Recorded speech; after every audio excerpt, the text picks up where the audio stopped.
नमस्कार दोस्तों, स्वागत है आपका आपके अपने चैनल निवेश बाजार में, जहां हम शेयर मार्केट की हर बात को आसान भाषा में समझते हैं ताकि आप न सिर्फ पैसा कमा सकें बल्कि समझदारी से निवेश करना भी सीख सकें। अब तक इस चैनल पर हमने शेयर बाजार की बुनियाद को मजबूत किया है, जैसे कि शेयर मार्केट क्या होता है, डीमैट और ट्रेडिंग अकाउंट कैसे खोलते हैं, शेयर कैसे खरीदते और बेचते हैं, और मार्केट में शुरुआती गलतियों से कैसे बचें। लेकिन अब वक्त है एक लेवल ऊपर जाने का। अब हम बात करेंगे फंडामेंटल एनालिसिस की, यानी किसी कंपनी की अंदरूनी ताकत को समझने की कला। ये वो स्किल है जो एक आम इन्वेस्टर को स्मार्ट इन्वेस्टर बना देती है, क्योंकि यहाँ हम सीखेंगे कि सिर्फ नाम देखकर नहीं बल्कि डेटा, बिजनेस मॉडल और कंपनी की ग्रोथ देखकर पैसा कैसे लगाया जाए। हर एक पार्ट को हम एक वीडियो में गहराई से समझेंगे ताकि आप न सिर्फ सुनें बल्कि समझें और इस्तेमाल कर सकें। तो अगर आप स्टॉक मार्केट को केवल जुआ नहीं बल्कि एक समझदारी भरा बिजनेस मानते हैं तो ये सीरीज आपके लिए एक टर्निंग पॉइंट साबित हो सकती है। चलिए शुरू करते हैं। पहला पार्ट, फंडामेंटल एनालिसिस के 3 मुख्य हिस्से। तो दोस्तों, ये अब जानने के बाद अब सवाल ये है कि जब हम किसी कंपनी में निवेश करना चाहते हैं तो हम क्या क्या देखें। क्या सिर्फ कंपनी का नाम या उसका ब्रांड देखना काफ़ी है? नहीं दोस्तों, शेयर मार्केट में समझदारी से निवेश करने के लिए आपको कंपनी की अंदरूनी सेहत को 3 अलग अलग नज़रों से देखना पड़ता है, और इसी को कहते हैं फंडामेंटल एनालिसिस के 3 पिलर। पहला हिस्सा है क्वांटिटेटिव एनालिसिस, यानी वो सारे आंकड़े और नंबर जो हमें बताते हैं कि कंपनी की कमाई, खर्च, कर्ज और मुनाफा कैसा चल रहा है। इसे आप कंपनी का मेडिकल रिपोर्ट कह सकते हो। दूसरा हिस्सा है क्वालिटेटिव एनालिसिस, यानी कंपनी का विजन क्या है, उसका मैनेजमेंट कैसा है, क्या कंपनी इनोवेटिव है या बस पुराने ढर्रे पर चल रही है। मतलब यहाँ हम कंपनी की सोच और लीडरशिप को समझते हैं। और तीसरा है मैक्रो इकोनॉमिक एनालिसिस, यानी कंपनी जिस सेक्टर में काम कर रही है उस सेक्टर का हाल कैसा है, क्या इंडस्ट्री आगे बढ़ रही है और देश की इकोनॉमी उस पर कैसा असर डाल रही है। ये तीनों मिलकर हमें बताते हैं कि कोई स्टॉक सिर्फ दिखने में अच्छा है या वाकई में उसमें दम है। तो चलिए अब इन तीनों को बारी बारी से एकदम आसान भाषा में समझते हैं, वो भी असली कंपनियों के उदाहरणों के साथ। तैयार हो जाए, अब असली नॉलेज शुरू होती है। पहले पिलर की बात करते हैं, क्वांटिटेटिव एनालिसिस, यानी आंकड़ों के जरिए किसी कंपनी की असली आर्थिक सेहत को परखना। ये फंडामेंटल एनालिसिस का सबसे ठोस और भरोसेमंद हिस्सा होता है, क्योंकि यहाँ हम सिर्फ बातों या उम्मीदों पर नहीं बल्कि पक्के सबूतों यानी नंबरों पर भरोसा करते हैं। आप इसे इस तरह समझिए, जैसे जब कोई डॉक्टर मरीज की जांच करता है तो वह सिर्फ लक्षण नहीं देखता, वह ब्लड रिपोर्ट, एक्सरे और बाकी टेस्ट रिपोर्ट भी पढ़ता है ताकि बीमारी की असली वजह समझ सके। वैसे ही जब हम किसी कंपनी के शेयर में पैसा लगाने की सोचते हैं तो हम उसकी बैलेंस शीट, जमा और उधारी की स्थिति, प्रॉफिट और लॉस स्टेटमेंट, कंपनी कितना कमा और खर्च कर रही है, और कैश फ्लो स्टेटमेंट, कंपनी के पास असल में पैसा कितना है, जैसी फाइनेंशियल रिपोर्ट्स को बारीकी से पढ़ते हैं। इस एनालिसिस में हम देखते हैं कि कंपनी की रेवेन्यू मतलब बिक्री कितनी हो रही है, क्या हर साल बिक्री बढ़ रही है या घट रही है।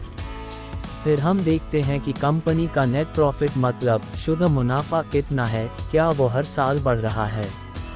और सिर्फ मुनाफा नहीं बल्कि प्रॉफिट मार्जिन भी देखते हैं, यानी बिक्री में से कितना हिस्सा बच रहा है। अगर कोई कंपनी 100 करोड़ की बिक्री कर रही है और सिर्फ 2 करोड़ का मुनाफा बचा रही है तो उसका मार्जिन बहुत कम है। वहीं अगर किसी दूसरी कंपनी की बिक्री भी 100 करोड़ है लेकिन मुनाफा 20 करोड़ है तो वो ज़्यादा मजबूत मानी जाएगी।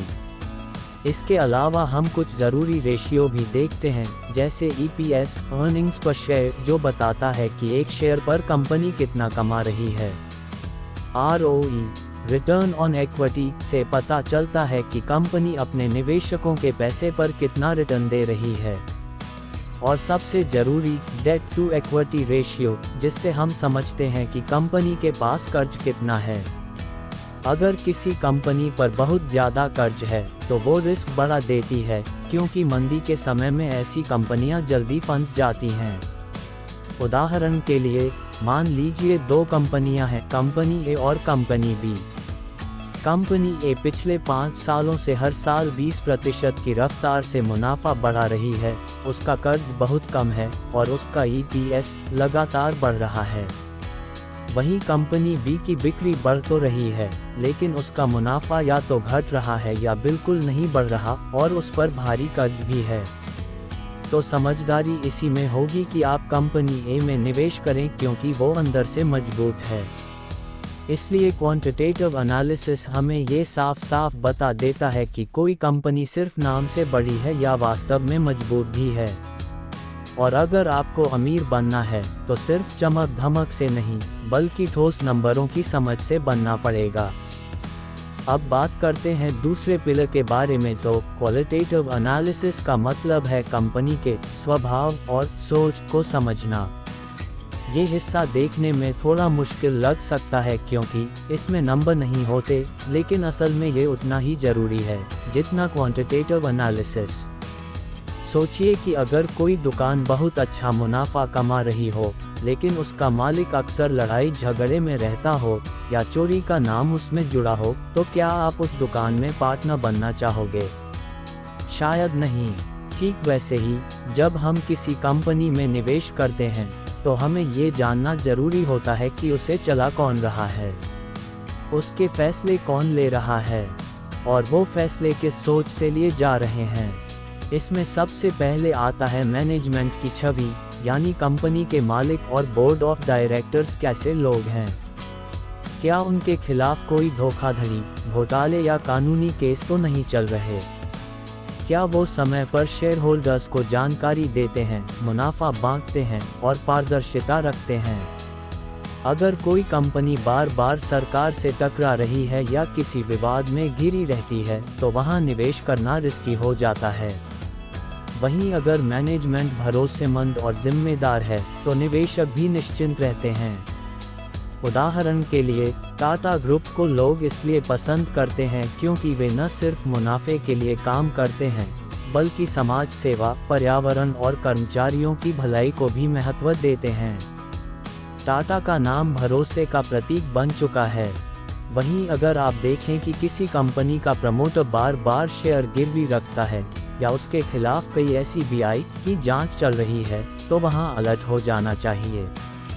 फिर आता है कंपनी का बिजनेस मॉडल। क्या वह मॉडल लंबे समय तक चलने लायक है या फिर वह बहुत आसानी से कॉपी हो सकता है?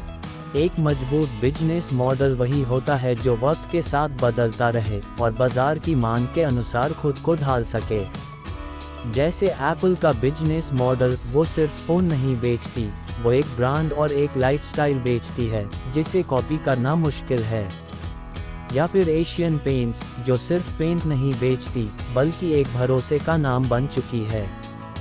तीसरी चीज़ है ब्रांड वैल्यू और ग्राहक का भरोसा। क्या ग्राहक उस कंपनी के प्रोडक्ट से खुश हैं?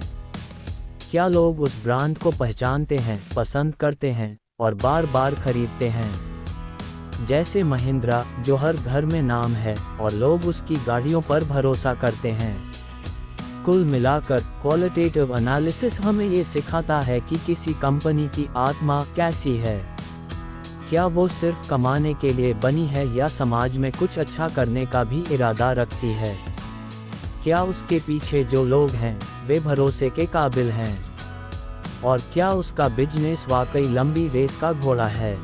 अगर इन सवालों का जवाब हाँ में है, तो आप समझ सकते हैं कि वो कंपनी अंदर से भी उतनी ही मजबूत है जितनी बाहर से दिख रही है।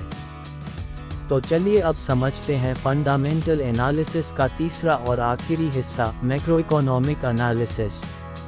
तो दोस्तों, मैक्रो इकोनॉमिक एनालिसिस का मतलब है किसी कंपनी के बाहर की दुनिया को समझना, यानी वो बड़े बड़े फैक्टर जो किसी भी कंपनी के बिजनेस पर असर डालते हैं लेकिन उसके कंट्रोल में नहीं होते।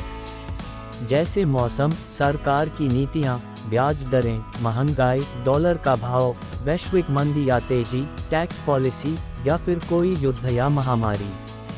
इन सब का असर कंपनी के मुनाफे पर पड़ सकता है और इसी को हम बाहरी ताकतों का असर या मैक्रो एनालिसिस कहते हैं। अब सोचिए, अगर आप एक बहुत अच्छी बिस्किट कंपनी चला रहे हो, आपकी बिक्री भी बढ़ रही है और ग्राहक खुश हैं, लेकिन सरकार अचानक चीनी और आटे पर भारी टैक्स लगा दे या पेट्रोल डीजल के रेट बढ़ जाएं जिससे ट्रांसपोर्ट महंगा हो जाए, तो आपकी लागत कॉस्ट भी बढ़ेगी और मुनाफा कम हो जाएगा, चाहे आपकी कंपनी कितनी भी अच्छी क्यों न हो। यही होता है मैक्रो इकोनॉमिक रिस्क। अब इसे एक शेयर मार्केट के नज़रिए से समझो। मान लीजिए आप आईटी सेक्टर की एक शानदार कंपनी में निवेश करने की सोच रहे हैं, जिसका नाम है XYZ टेक्नोलॉजीज। कंपनी हर साल बढ़ रही है, प्रॉफिट भी अच्छा है, लेकिन उस समय अमेरिका और यूरोप में मंदी का माहौल है और XYZ कंपनी का 70% बिजनेस वहीं से आता है। अब मंदी की वजह से वहां के ग्राहक खर्च कम कर देंगे, जिससे XYZ की सेल घट सकती है। यानी कंपनी अंदर से मजबूत होते हुए भी बाहर का माहौल उसके मुनाफे को नुकसान पहुंचा सकता है।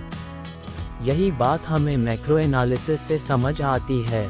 इसके अलावा आपको ये देखना होता है कि जिस सेक्टर में कंपनी काम कर रही है, वो सेक्टर खुद कितनी ग्रोथ कर रहा है। क्या उसमें सरकार का सपोर्ट है या दबाव है। उदाहरण के लिए ग्रीन एनर्जी, इलेक्ट्रिक व्हीकल्स और इंफ्रास्ट्रक्चर सेक्टर को सरकार का भरपूर सपोर्ट मिल रहा है, जिससे इन सेक्टर्स की कंपनियां आगे चलकर और ग्रो कर सकती हैं। वहीं सिगरेट या अल्कोहल कंपनियों पर टैक्स और रेगुलेशन का दबाव ज़्यादा रहता है। ब्याज दरें, इंटरेस्ट रेट्स भी एक बड़ा फैक्टर हैं। अगर RBI ब्याज दरें बढ़ा दे तो कंपनियों को लोन लेना महंगा पड़ता है, जिससे उनके नए प्रोजेक्ट धीमे हो सकते हैं। वहीं ब्याज दरें कम हो तो निवेश और खर्च दोनों बढ़ते हैं। तो कुल मिलाकर मैक्रो इकोनॉमिक एनालिसिस हमें ये सिखाता है कि एक अच्छी कंपनी भी मुश्किल में आ सकती है अगर उसके चारों तरफ का माहौल खराब हो, और वहीं एक औसत कंपनी भी तेज़ी से बढ़ सकती है अगर उसका सेक्टर और इकोनॉमी का माहौल अच्छा हो। इसीलिए जब भी निवेश करें तो सिर्फ कंपनी को नहीं, देश और दुनिया के हालातों को भी समझिए। तो दोस्तों, आज आपने सीखा कि फंडामेंटल एनालिसिस क्या होता है और इसके 3 मजबूत पिलर कौन कौन से हैं। सबसे पहले हमने जाना क्वांटिटेटिव एनालिसिस, यानी कंपनी के नंबर जैसे प्रॉफिट, रेवेन्यू, डेब्ट और जरूरी रेशियोज को पढ़ना। फिर सीखा क्वालिटेटिव एनालिसिस, जहां हम कंपनी के मैनेजमेंट, ब्रांड वैल्यू और लॉन्ग टर्म सोच को समझते हैं। और आखिर में जाना मैक्रो इकोनॉमिक एनालिसिस, यानी उस कंपनी के बाहर के बड़े फैक्टर्स जैसे सरकार की पॉलिसी, सेक्टर की ग्रोथ, ब्याज दरें और ग्लोबल मार्केट का असर। इन तीनों को एक साथ जोड़कर हम किसी भी कंपनी के असली स्वास्थ्य की जांच कर सकते हैं और समझ सकते हैं कि उसमें पैसा लगाना सही है या नहीं। अब बात आती है असली सवाल की, क्या आप भी अब प्रोफेशनल निवेशक की तरह सोचना और स्टॉक्स चुनना चाहते हैं? तो मेरी आपसे गुजारिश है कि इस वीडियो को एक बार फिर ध्यान से देखिए, नोट्स बनाएं और जो भी सवाल हैं कमेंट में ज़रूर पूछिए। मैं खुद रिप्लाई करूंगा। और हाँ, ये सिर्फ शुरुआत है। अगली वीडियो में हम हर हिस्से को और भी गहराई से सीखेंगे। बैलेंस शीट कैसे पढ़ें, EPS और ROI का क्या मतलब होता है और कौन से नंबर इशारा करते हैं कि कंपनी रॉकेट बनने वाली है। तो निवेश बाजार से जुड़े रहिए, जहां सीखना है सेफ और कमाना है स्मार्ट। वीडियो अच्छा लगा हो तो लाइक जरूर करिए, अपने दोस्तों के साथ शेयर करिए और चैनल को सब्सक्राइब करना बिल्कुल मत भूलिए, क्योंकि यहाँ हर जानकारी आपको बनाएगी एक समझदार निवेशक। मिलते हैं अगली वीडियो में, तब तक सीखते रहिए, निवेश करते रहिए।